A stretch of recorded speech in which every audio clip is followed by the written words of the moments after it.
Demand थी उमर बाप की? भाई उनकी डिमांड ये थी कि वो हमारे पास आएँ, हमें मेड करें, हमारे सामने ये करें कि जी हम मेड करके आए हैं, इन मसले में हल करें। जिसका हमने जवाब दिया है कि हम जब किसी चीज़ में इन्वॉल्व नहीं हैं, हम किसी के पास कोई मेड करके नहीं जाते। उमर बाप आपके इल्ज़ामात को ये मुस्तरद कर रही है कि झूठ बोलती है, पहले दिन से झूठी है, आज तक झूठ बोलती रही है।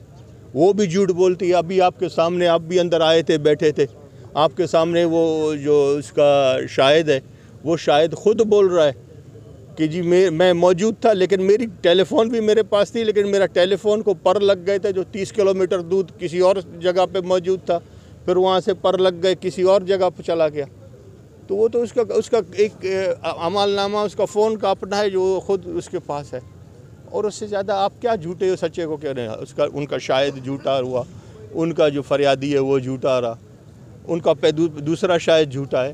तो दुनिया को उसका पहले दिन से आप रिकॉर्ड निकाल रहे हैं, उन पर पता चल जाएगा कि उसका बयान क्या। 169 जो उसने बयान दिया है, वो बयान सरासर झूठ पे एक स्टोरी 169 की है।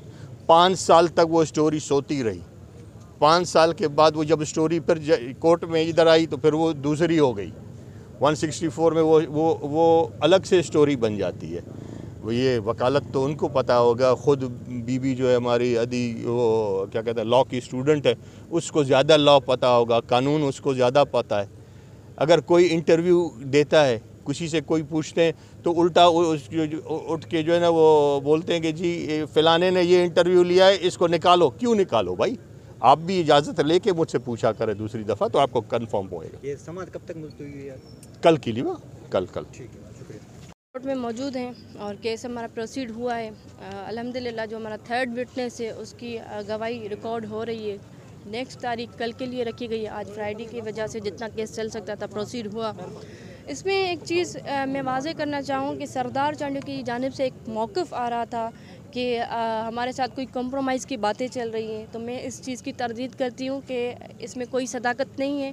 ये जागीरदारों की जानिब से बेसिकली एक हरबा चलाया जा रहा है ताकि लोगों के जहनों में एक डाउट क्रिएट हो और लोग इस केस को परसू ना करें, सीरियस ना लें और यही समझे कि जैसे होता रहता है, एक कोर्ट के बाहर फैसले होते हैं और खुदा न खासा लोगों को ये भी लगे कि हमारे केस में भी इस तरीके का कोई फ़ैसला होना है।